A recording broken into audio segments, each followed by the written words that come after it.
Well, like it or not, we live in a subscription-based world, don't we? It isn't quite universal yet, but it's getting pretty close. We pay monthly fees to listen to music and audiobooks, to watch the shows that we want to get things delivered to us. You can even now pay a subscription to have toilet paper delivered to your door once a month. How wonderful. In fact, there's some products you can't get any other way than a subscription. So, for example, a couple of years ago, BMW decided it would be a good idea to charge a subscription for people who bought their cars to use their heated seats. Even though the heated seats were built into the car, you had to pay a subscription in order to use them. Now, funnily enough, right, they decided to roll that one back because it's clearly a terrible idea, right? But you get the idea. We're used to subscriptions. I've had many subscriptions over the years. And I'm sure you've experienced this as well. When you cancel a subscription, they try everything they can to get you back, let alone trying to cancel the subscription in the first place. Then, if you've left them, they offer you all sorts of freebies, all kinds of gifts in the hope that you will resubscribe. Now, actually, there's been a couple of occasions where the gifts have been so alluring that I have actually resubscribed. And to be clear, I do not condone drinking to excess or anything like that, but the 2 times I did resubscribe, one was for a bottle of gin and the other for a bottle of champagne. And they tasted all the sweeter for the fact that they were free. But they're not really free, are they? These businesses, obviously it's in their interest, it's in their business models to have people subscribing. And so they are shrewd. There's no such thing as a free lunch. There's no such thing as a free gift. They make sure the gift is just enticing enough so that someone would consider resubscribing, but not so great that you get any old person signing up. They are very, very shrewd. Well, in today's reading, we've seen the parable of the shrewd manager.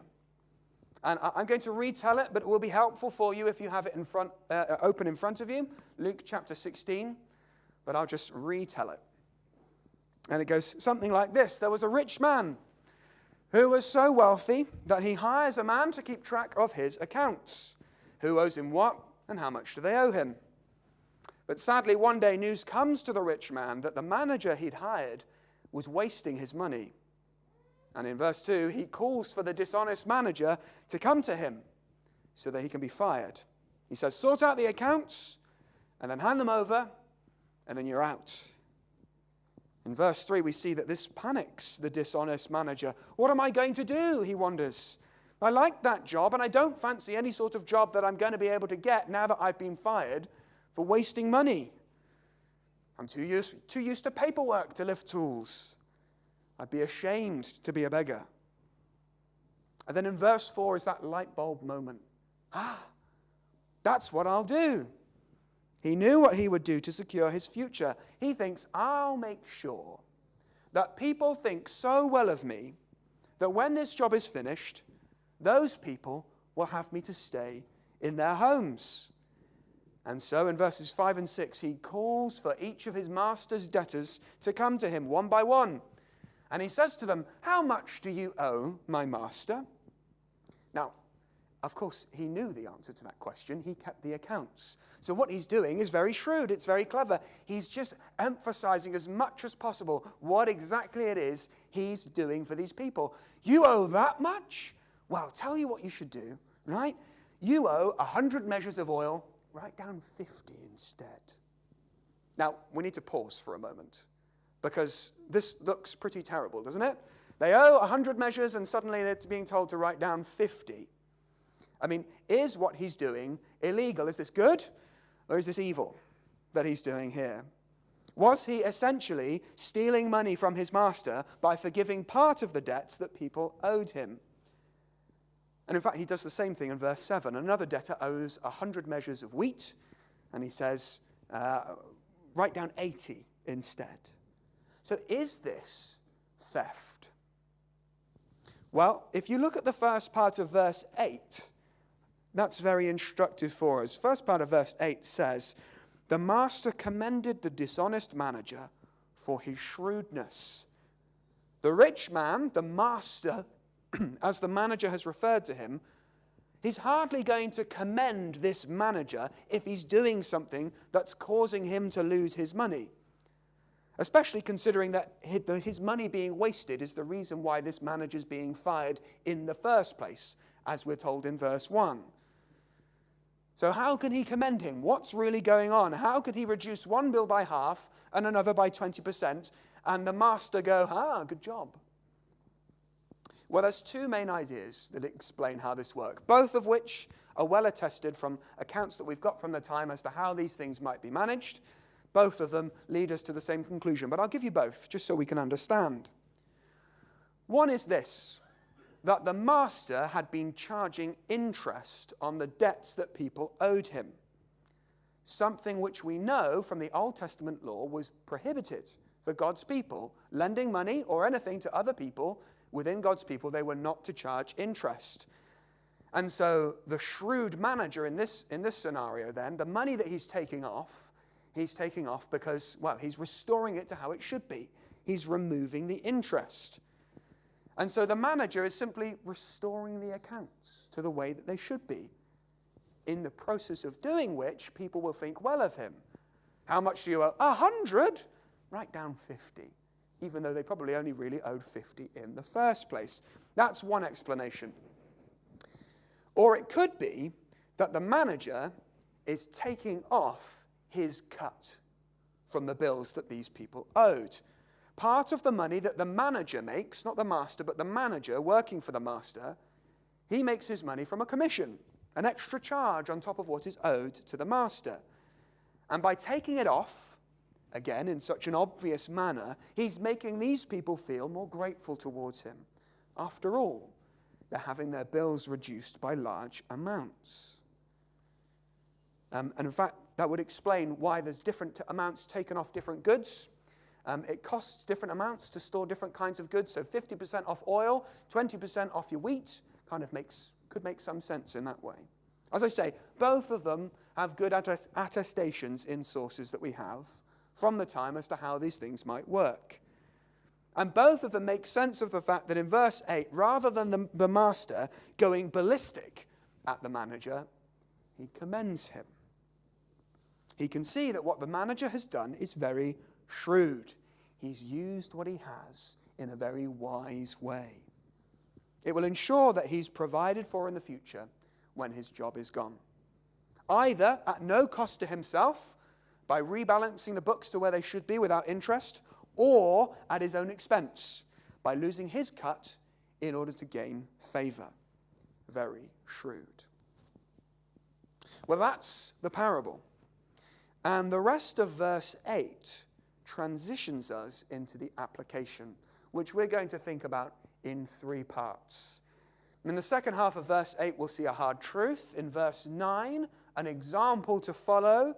And in verses 10 to 13, we'll see that there are high stakes. A hard truth, an example to follow, and high stakes. Firstly, then, a hard truth. I think camping is a great way to have a holiday. And watching your reactions, I can see that some of you think very little of that idea. Yes, some smirks on some faces.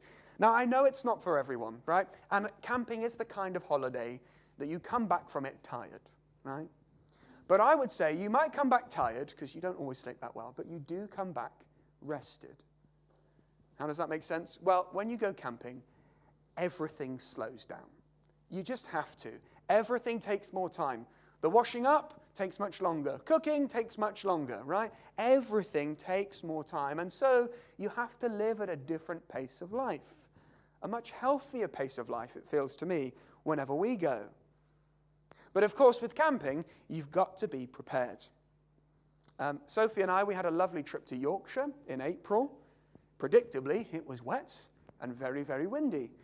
But we planned well for it. We were ready for the wet. We were ready for the cold. We had plans in place and almost everything that we needed.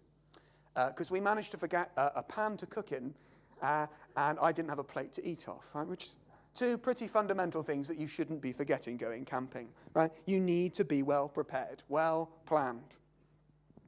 Let's read verse 8 again. The master commended the dishonest manager for his shrewdness. For the sons of this world are more shrewd in dealing with their own generation than the sons of light. The sons of this world, referring to those people who are not yet Christians. The sons of light, here referring to those who are. The sons of this world, they don't have the sure and certain hope of eternity with God. The hopes of a son of this world extend only to this life. A life that will one day, like it or not, come to an end. And it's true that very often the people of this world think more and plan more than Christians do for their futures. Look at all the efforts that they go to. And their futures are temporary that they're planning for. The future we look forward to, we, if indeed you are a believer, is eternal. Far more lasting, far more significant. And yet, the sons of this world put more effort than we do into securing their futures so very often. All kinds of schemes, all kinds of plans, pensions and savings, investments and reserves. The financial industry is huge. But all they can plan for is a more comfortable death. That's the very best that they can make for themselves. A death which will cause them to lose all those things that they've been so shrewd in securing. The hard truth is this: do they work harder than we do in securing their futures? And so often, don't Christians just look the same as the people of this world who have no eternal hope? Saving up for a future which is temporary, prioritizing that over a future which is eternal, being outstripped in what really are our hopes and securing them. I mean, isn't it true that the way in which we act reveals far more about what we believe than what we say? Do we believe in an eternity with God or not? What story does the way we use our resources, whether they are great or small, what story do they tell? Do they tell the story of eternal hope? Now, it is wise to take sensible steps. Pensions and investments are not wrong things. But if it is wise to plan for futures on this earth, how much more should we be planning for our eternal future? If they who have no hope of eternity are shrewd about the things that will not last, what about us and our eternal futures, eternal glories? It's a hard truth to consider, and it leads us into our next point of application: a confusing commission, or a hard. I've changed my titles. An example to follow. If you look at verse 9, and this is one of the hardest verses, I think, in the whole of Luke's gospel.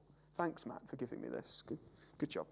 Verse 9, and I tell you, make friends for yourselves by means of unrighteous wealth, so that when it fails, they may receive you into the eternal dwellings.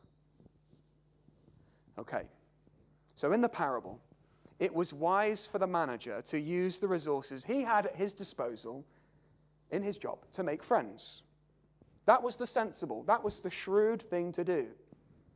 So when Jesus tells his disciples, and tells us by extension, make friends, what he is doing is pointing us to the wise way in which the manager used his resources. And he's saying, do the same. He's using the picture from the parable. Use what you have at hand as good stewards. Use unrighteous wealth, wealth which can so easily lead us into unrighteousness. Sometimes it's translated as worldly wealth. Use it wisely. Then he says, so that when it fails. Now notice, Jesus says not if it fails, unrighteous wealth, but when it fails. Now this seems to be a reference to death. The time at which all which we have on this earth will leave us. so that when it fails, they may receive you into the eternal dwellings. The eternal dwellings is a reference to heaven. Let's put that all together, okay? So Jesus says, make friends. He's referring to the actions of the manager as something that was shrewdly done. Wise use of resources. Be wise in the things that you have and the way that you use them. So that when it fails, so that when you die, you will be welcomed into heaven.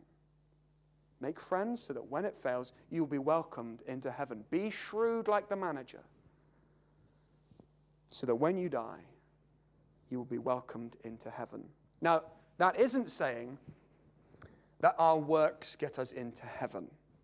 Jesus isn't saying that. He can't be saying that. It wouldn't make sense. It would contradict his clear teaching elsewhere and in the rest of Scripture. So what is he saying? That you will be welcomed into heaven by those friends. He's saying by using what you have wisely, you are demonstrating a faith that you have. And so, of course, Christ is the only way. He is the way in which we get to heaven. But by the way that we use the things we have now, it confirms what we really believe. And in that sense, it welcomes us into heaven. Jesus is really saying our actions speak louder than our words, but wrapped up in the language of the parable. To not use our resources wisely could be an indication that we have not really put our faith in Jesus. So to say it again, we won't be welcomed into heaven because we're shrewd, but because that shrewd usage of our resources, using what we have wisely, indicates where our faith is. So Jesus is saying to his disciples, Jesus says to us, be shrewd, be wise in the way in which you use your resources, because that shows where your faith really is. It shows where your hope is. And for that to really make sense, we need to consider our third point, that the stakes are high. Jesus continues teaching in verse 10 with a simple principle. One who is faithful in a very little is also faithful in much. And one who is dishonest in a very little is also dishonest in much. We know this to be true, don't we? The way we deal with the smaller responsibilities is a reflection of how we will deal with bigger things. Actually, that indicates to us that the problem really isn't the size of the resources that we have. The problem is our heart. The heart of the person who will waste £1 million is the same as the heart of the person who will waste 10. That's where the problem is. We cannot blame it on those other factors. They might add a degree of temptation in, but at the end of the day, it comes down to the heart. And so before entrusting someone with something big, watch how they deal with something small. Because the problem is not the thing you are entrusted with. The problem is the heart. Jesus continues in verse 11. If then you have not been faithful in the unrighteous wealth, who will entrust to you the true riches? Now, there's a way that we can apply this kind of temporally in this life, right? And it goes like this. Mind how you deal with the small things, because you're more likely to be trusted with big things if you deal with small things well, right? Do everything you do in your job to the best of your ability. And if you do that, it will be seen. Generally speaking, of course, in this broken world, that's not always true, but hopefully it will be seen, and you can be trusted then with greater responsibilities. This is the wise way for the church to proceed. The Apostle Paul, when he teaches about leaders in the church in relation to elders and deacons, he says this about deacons. Deacons likewise must be dignified, not double-tongued, not addicted to much wine, not greedy for dishonest gain. They must hold the mystery of the faith with a clear conscience. But let them also be tested first. Then let them serve as deacons if they prove themselves blameless. Right? They are to be tested. Are they ready for greater responsibilities? That's the way in which we should proceed. But actually all of us are being tested, not just those who are being considered to serve on the diaconate. After all, in this life, we are made to be stewards of the things that we possess. They're given to us by God. I began by reading from Psalm 24. I'll read it again. It says, "The earth is the Lord's and the fullness thereof, the world and those who dwell therein." Everything in the world belongs to God. The things that I feel are mine are God's. You might say, well, I earn my money, so my money is mine. But I say to you, the means by which you earn that money, the job which you've managed to procure, and the gifts that you have that means you can have that job are given to you by God. It all comes from him. We are stewards on this earth. Stewards for a time. And so, look at verse 12 of Luke chapter 16. "And if you have not been faithful in that which is another's, who will give you that which is your own?" If you have not been faithful in that which is another's, who will give you that which is your own? If you are not faithful in this life with the things that you have been given by God to steward, to use well, if you don't use those things shrewdly, who's going to give you things for your own? And Jesus here is pointing us to a really big and very important truth. How we steward the things that we have now, our time, our energies, our gifts, our money, our possessions, relate directly to how we will be rewarded in heaven. And there clearly are rewards in heaven. 2 Corinthians chapter 5 verse 10 says, "For we must all appear before the judgment seat of Christ, so that each one may receive what is due for what he has done in the body, whether good or evil." And God will not forget the way in which we steward what we're given now. Hebrews 6 verse 10, "For God is not unjust so as to overlook your work and the love that you have shown for his name in serving the saints, as you still do." God sees it all, God remembers it all, and he will reward us for it all, where it is good. All of our work is not in vain. That glorious chapter in 1 Corinthians where Paul is talking about Jesus' resurrection. It's a fabulous, fabulous chapter. Ever feeling low, ever feeling discouraged, read 1 Corinthians 15, because it's just, whoa, so wonderfully full of truth, such hope in the face of darkness. At the end of the chapter, Paul says this, "Be steadfast, immovable, always abounding in the work of the Lord, knowing that in the Lord your labor is not in vain." Brothers and sisters, as we seek to shrewdly, wisely use the resources that we have now, the efforts that we put in are not like the efforts of the people of this world. At the most, they can save for a temporary future which will desert them in the moment of death. But we can work much harder, we should work much harder for an eternal future that is laid up before us, because none of it will be forgotten. None of it goes unseen. It's all before the face of God. In those big and those little decisions that you make with the things that God has given you, I will do this, I won't do that. I will buy this, I won't buy that. I will save this, I will give that. All of those things God sees and God will reward. If you are faithful with which that is another's, if you're faithful with what God gives you now, he will reward you with much in glory. Now, there's some mystery as to what these rewards and greater responsibilities in heaven will be. Right? 1 Corinthians 6 verse 2, Paul says, "Or do you not know that the saints will judge the world?" Right? I mean, that's a big truth. Maybe worth looking into another time. What does that really mean? In some way, Christians will be involved in judgment when Jesus comes back. How will life be ordered in heaven?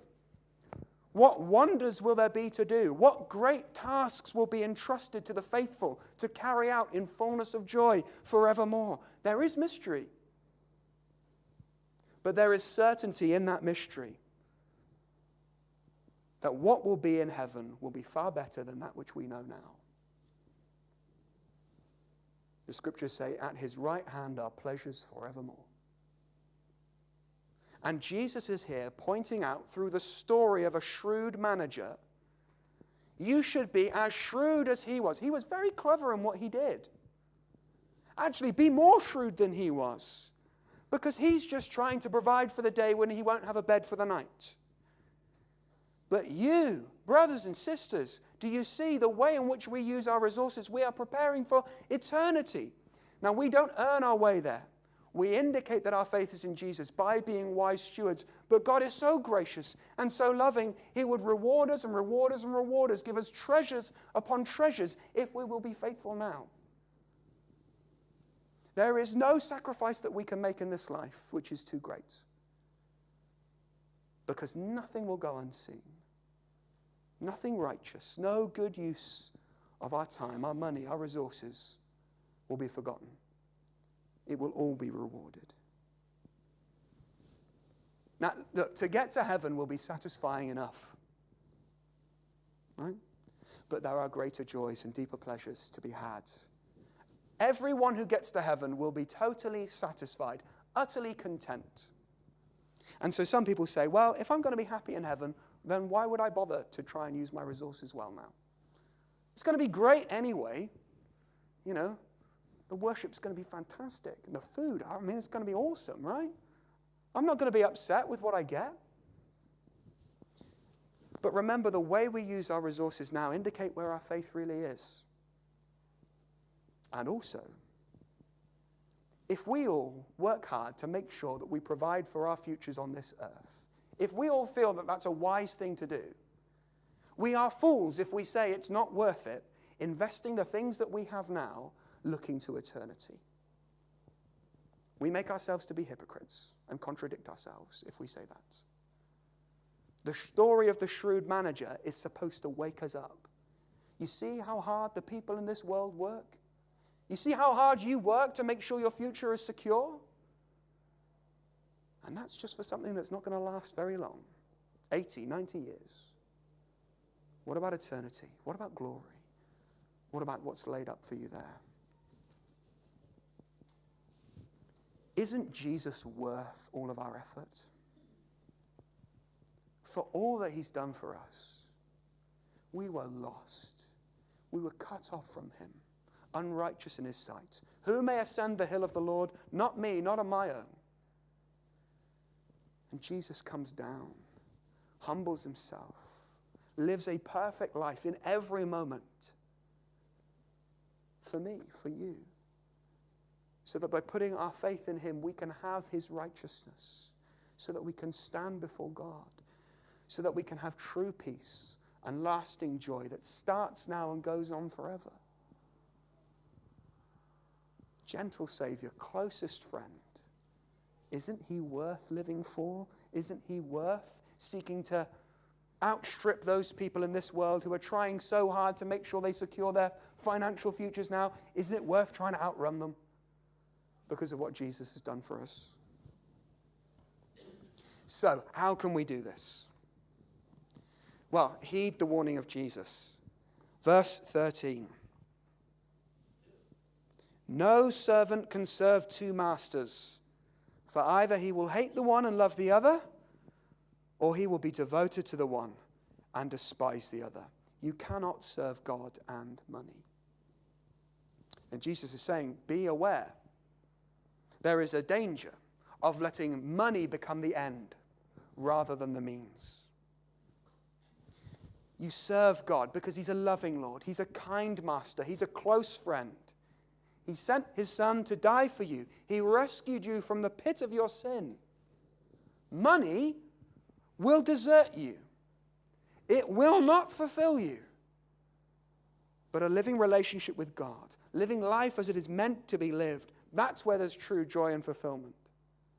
So beware, Jesus is telling us. If you don't use your money to serve God, you will end up serving money. Make sure your money is the means by which you honor God and not the end that you pursue. So, when you are saving for something, we need to think like this. Is that something that you are saving for going to be a means by which that God is glorified. Now, I can't tell you which things you should and shouldn't save for. Actually, for two Christians, if they both save for the same thing in the same way, it could be right for one and wrong for the other. Because all of our hearts are different. We must all think about these things, right? What does it mean? I'm saving to renovate the house. What is that really saying? How am I using that resource? Or saving for a mortgage? Or for a child?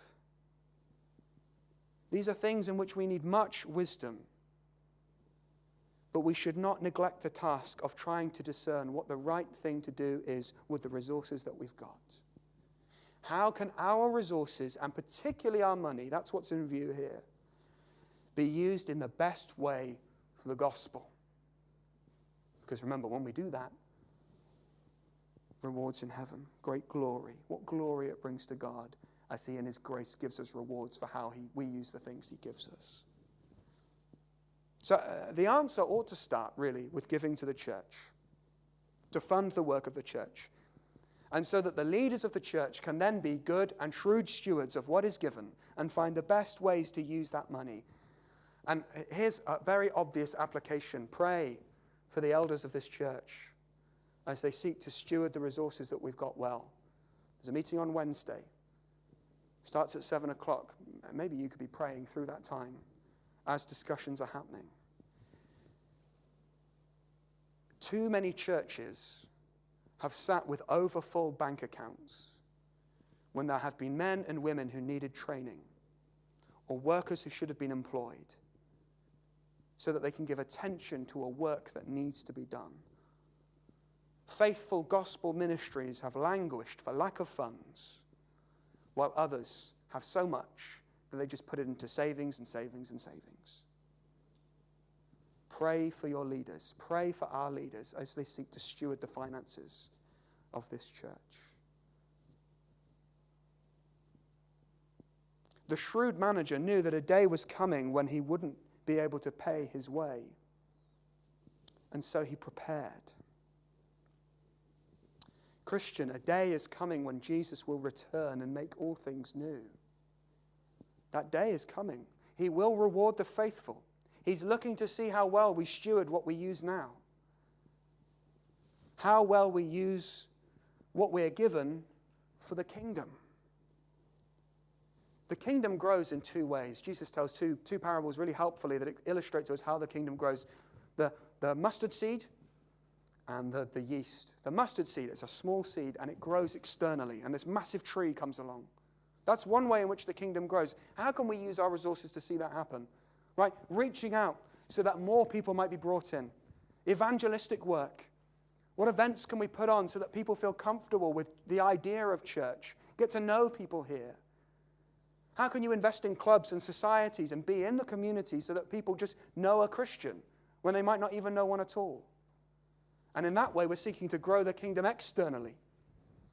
But the kingdom also grows internally. Jesus talks about yeast that needs to be worked into the dough.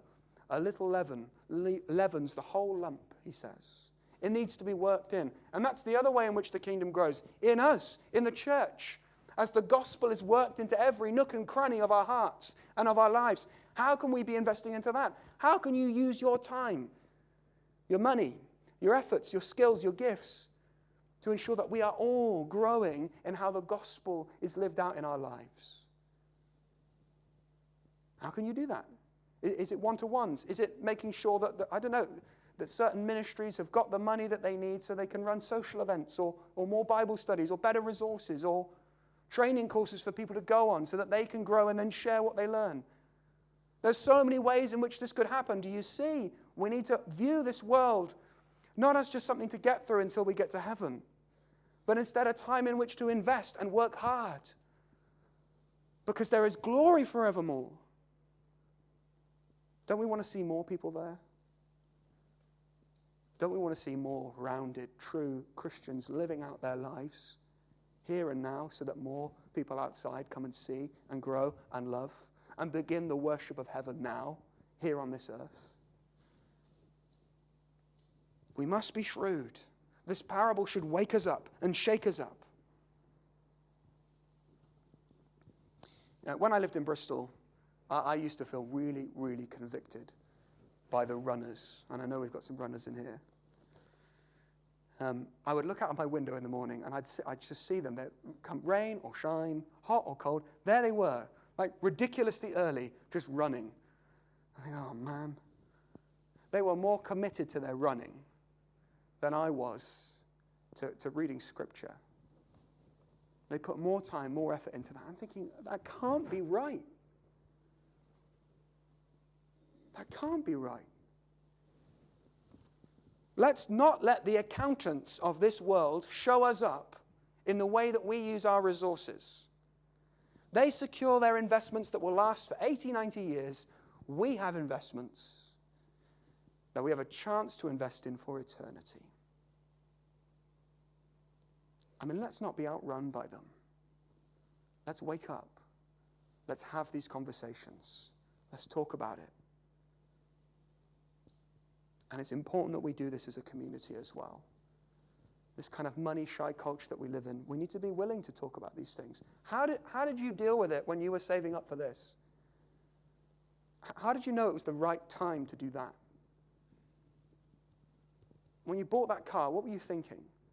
Not in order to judge each other, but in order to learn from each other as we seek to invest for the kingdom for eternity. It's worth that effort. It's worth the uncomfortable conversations because there's glory before us.